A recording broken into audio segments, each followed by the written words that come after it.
ইসলাম মানে আল্লাহর কাছে আত্মসমর্পণ করা। পুরো মানব জাতির জন্য ইসলামই একমাত্র সমাধান। আমরা স্রষ্টার ইবাদত করি, তার সৃষ্টির ইবাদত করি না।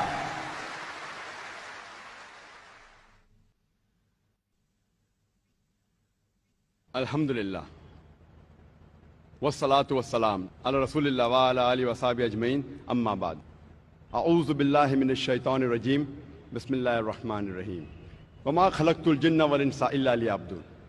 বিসমিল্লাহির রহমানির রহিম। আল্লাযী খালাকাল মাউতা ওয়াল হায়াতা লিয়াবলুওয়াকুম আইয়ুকুম আহসানু আমালা। রাব্বি ইশরাহ লি সাদরি ওয়া ইয়াসসির লি আমরি ওয়াহলুল উকদাতাম মিন লিসানি ইয়াফকাহু কাওলি। শ্রদ্ধেয় বিশেষজ্ঞগণ, বক্তাগণ, অতিথিবৃন্দ, শ্রদ্ধেয় গুরুজনেরা, প্রিয় ভাই ও বোনেরা এবং সেই লাখ লাখ দর্শক যারা টিভিতে বসে এই অনুষ্ঠানটা দেখছেন, আপনাদের স্বাগত জানাই ইসলামিক সম্ভাষণে। আসসালামু আলাইকুম ওয়া রাহমাতুল্লাহি ওয়া বারাকাতুহু। আল্লাহর দয়া, শান্তি এবং রহমত আপনাদের সবার উপরে বর্ষিত হোক। আজকে আমাদের এই 10 দিন ব্যাপী আন্তর্জাতিক কনফারেন্সের শেষ দিনে আমি আপনাদের সামনে শেষ লেকচারটা দিচ্ছি। আমার এই লেকচারের বিষয় হচ্ছে আমাদের এই জীবনের উদ্দেশ্যটা কি। আমাদের মধ্যে কতজন মানুষ আসলে এই ব্যাপারটা নিয়ে চিন্তা করেছেন যে আমাদের জীবনের উদ্দেশ্যটা কি? আমাদের মধ্যে কতজন এই ব্যাপারটা নিয়ে ভেবেছেন যে আমাদের এই অস্তিত্বের উদ্দেশ্যটা কি? আমরা এখানে কি করছি? এখানে কেন এসেছি? আসুন এবার এই ব্যাপারটা আমরা বিশ্লেষণ করে দেখি। আমি এখানে দর্শকদের অনুরোধ করব, আপনাদের মধ্যে কেউ যদি কখনো এটা চিন্তা করে থাকেন যে আপনার জীবনের উদ্দেশ্যটা কি, তাহলে দয়া করে হাত তোলেন। আমি জানতে চাচ্ছি এখানে দর্শকদের মধ্যে কতজন এটা নিয়ে চিন্তা করেছেন যে আমাদের জীবনের উদ্দেশ্যটা কি। এখান থেকে দেখতে পাচ্ছি 10-15 জন, খুব বেশি হলে 100 জন। এখানে প্রায় 1 লাখ মানুষ আছেন। এটা 0.1%-এরও কম। অনেকে হয়তো হাত তুলতে লজ্জা পাচ্ছেন। তারপর এটা বলতে পারি যে এই মানুষের মধ্যে 0.1%-এরও কম এই ব্যাপারটা নিয়ে চিন্তা ভাবনা করেছেন যে আমাদের জীবনের উদ্দেশ্যটা কি। এখন আমাদের জীবনের উদ্দেশ্যটা কি এটা নিয়ে জানা খুবই কি জরুরি। আপনাদের আমি একটা উদাহরণ দিচ্ছি। মনে করেন একজন লোক হাঁটতে হাঁটতে একটা মোড়ের উপরে আসলো। তখন সে আরেকজনকে জিজ্ঞেস করলো, এই রাস্তাটা কোন দিকে গেছে ভাই? সেই পথিক বলল, আপনি কোথায় যেতে চান? লোকটা বলল, যে কোনো জায়গায়। তখন পথিক বলবে, যে কোনো পথে চলে যান, কোনো সমস্যা হবে না। এখানে এই লোকটার কোনো উদ্দেশ্য নেই। লোকটা যেসব কাজ করে তার সেই কাজগুলো কোনো পার্থক্য সৃষ্টি করে না, কারণ সে কোনো গন্তব্যে যায় না। আমাদের মধ্যে অনেকেই ঠিক এভাবেই জীবনযাপন করছেন। আপনাদের আরেকটা উদাহরণ দিচ্ছি। মনে করেন একজন বিল্ডার একটা বিল্ডিং বানাতে শুরু করলো। বিল্ডিং এর ভিত্তি বানানোর জন্য সে মাটিতে বড় একটা গর্ত তৈরি করলো। তাকে প্রশ্ন করা হলো, আপনার এই বিল্ডিংটা কত তলা পর্যন্ত হবে? সে বলল, আমি জানি না। বিল্ডিংটা কত স্কয়ার ফিট জুড়ে বানানো হচ্ছে? সে বলবে, চিন্তাই করিনি।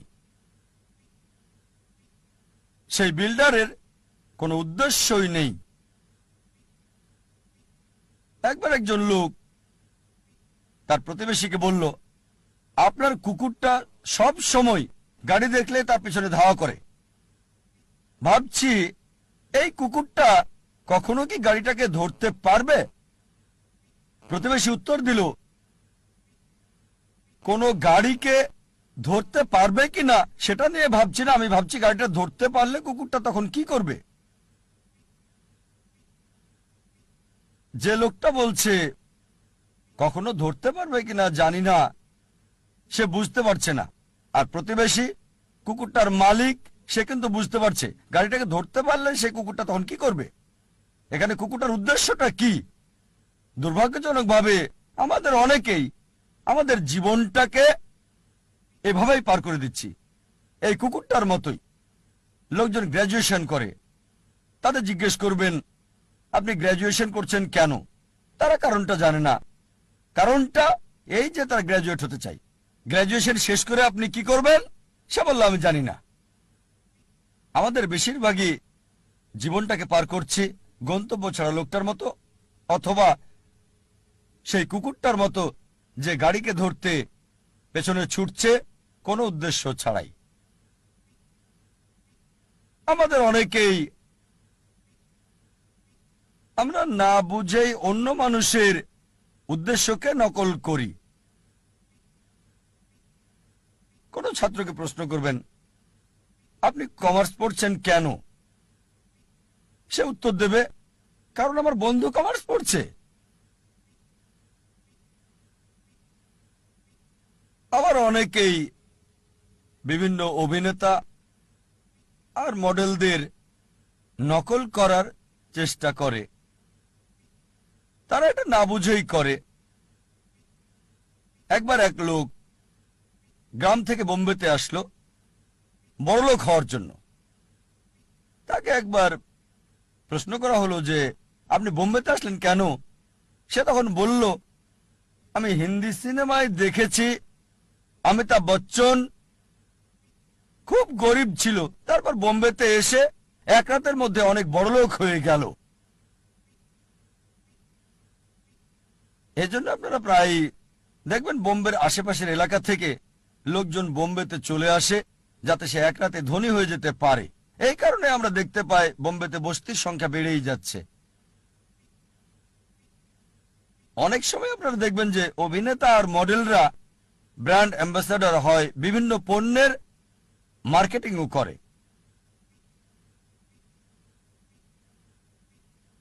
একজন একটা নতুন গাড়ি কিনলো, হুন্ডাই i10। তাকে প্রশ্ন করা হলো আপনি এই গাড়িটা পছন্দ করলেন কেন? Hyundai i10। সে বলল আমার প্রিয় অভিনেতা শাহরুখ খান, তার একটা হুন্ডাই i10 আছে। আমি জানি না যে শাহরুখ খান ওই অ্যাড ছাড়া আর কখনো হুন্ডাই i10-এ বসেছেন কি না। তিনি হয়তো চালান মার্সিডিজ অথবা BMW অথবা এরকম কিছু। আমার সন্দেহ তার i10 আছে কিনা। শাহরুখ খান মডেল হয়েছেন ঘড়ির, ট্যাগ হিওর ঘড়ির, তিনি ব্র্যান্ড অ্যাম্বাসেডর এই বিখ্যাত ট্যাগ হিওর ঘড়ির। আর আমরা দেখি যে অনেক ভক্তই তার এই ঘড়ি কিনে থাকে। এখন শাহরুখ খানের অভিনয়ের সাথে এই ট্যাগ হিওরের সম্পর্কটা কি? এই ট্যাগ হিওর ঘড়িটা কি তার অভিনয়ের ক্ষেত্রে কোনো সাহায্য করে যাচ্ছে? আমার তো মনে হয় শাহরুখ খান বিখ্যাত হওয়ার পরে এই ট্যাগ হিওর ঘড়ি পরেছেন। এরকম বিভিন্ন উপায়ে মিডিয়ায় পণ্যের মার্কেটিং করা হয়। আর দুর্ভাগ্যজনকভাবে আমরা অন্য মানুষকে নকল করার চেষ্টা করি, বেশিরভাগ সময় কিছু না বুঝেই। মনে করেন একজন ধনী লোক একটা টেক্সটাইল মিল কিনল। প্রশ্ন করা হলো আপনি এই টেক্সটাইল মিল কিনলেন কেন? সেই লোক বলল যে আমি খোঁজ খবর নিয়ে জানতে পেরেছি টেক্সটাইল ব্যবসায় অনেক বেশি লাভ করা যায়। তারপর জিজ্ঞেস করা হলো আপনার কাছে কি কোনো ভালো রিপোর্ট আছে? সে বলল না। ব্যবসা দেখাশোনার জন্য কি কাউকে ঠিক করেছেন? কাউকে সেই কোম্পানির চিফ এক্সিকিউটিভ অফিসার কি বানিয়েছেন? সে বলল না। এখানে কত পার্সেন্ট লাভ করতে চান আমি জানি না। তারপর কাঁচামাল কোথা থেকে কিনবেন ওটা তো চিন্তা করিনি। আপনি টেক্সটাইল বিক্রি করবেন কোথায়? সে বলল জানি না। আপনার কি মনে হয় এই মিল মালিক টেক্সটাইল ব্যবসায় কোনো লাভ করতে পারবে? আবার ধরেন আরেকজন লোক, তার একটা উদ্দেশ্য, তার উদ্দেশ্য হচ্ছে পৃথিবীর সেরা বিজ্ঞানী হওয়া। সে কি করলো? সে তখন পৃথিবীর প্রথম মানুষ আদম আলাইহিসসালাম থেকে শুরু করে এ পর্যন্ত মানুষের ইতিহাস পড়ল। এভাবে অনেক পড়াশোনা করে জানতে পারলো যে পৃথিবীর ইতিহাসে এ পর্যন্ত সবচেয়ে সেরা বিজ্ঞানী স্যার আইজ্যাক নিউটন। আর এই কথাটা সঠিক। এটা জানার পর সে কি করলো?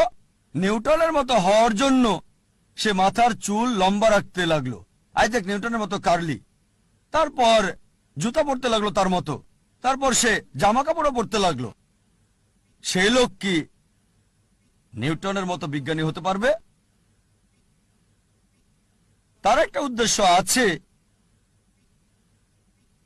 তবে প্ল্যানিংটা হচ্ছে ভুল। প্ল্যানিং অবশ্যই আছে, সে বিজ্ঞানীদের নিয়ে পড়াশোনাও করেছে, কিন্তু প্ল্যানিংটা ছিল ভুল। এবার মূল প্রশ্নে আসি যে আমাদের জীবনের মূল উদ্দেশ্যটা কি? পৃথিবীতে আমাদের এই অস্তিত্বের উদ্দেশ্যটা কি? আপনাদের কি মনে হয় কে এই প্রশ্নের সঠিক উত্তরটা দিতে পারবেন যে পৃথিবীতে আমাদের জীবনের উদ্দেশ্যটা কি? কে? ডাক্তার জাকির নায়েক পারবেন? অবশ্যই এর উত্তর হবে না। তাহলে কি বিজ্ঞানীরা এই প্রশ্নের উত্তর দিতে পারবেন? এবার উত্তর না। তাহলে কি দার্শনিকরা এর উত্তর দিতে পারবেন? তারাও পারবেন না। এই প্রশ্নের সবচেয়ে সেরা উত্তর যে আমাদের জীবনের উদ্দেশ্যটা কি, এর উত্তর দিতে পারবেন আমাদের স্রষ্টা সর্বশক্তিমান আল্লাহ সুবহানাহু ওয়া তাআলা। আমার লেকচারের শুরুতে পবিত্র কোরআনের একটা আয়াত বলেছিলাম, সূরা জারিয়াত অধ্যায় 51 আয়াত 5 ও 6।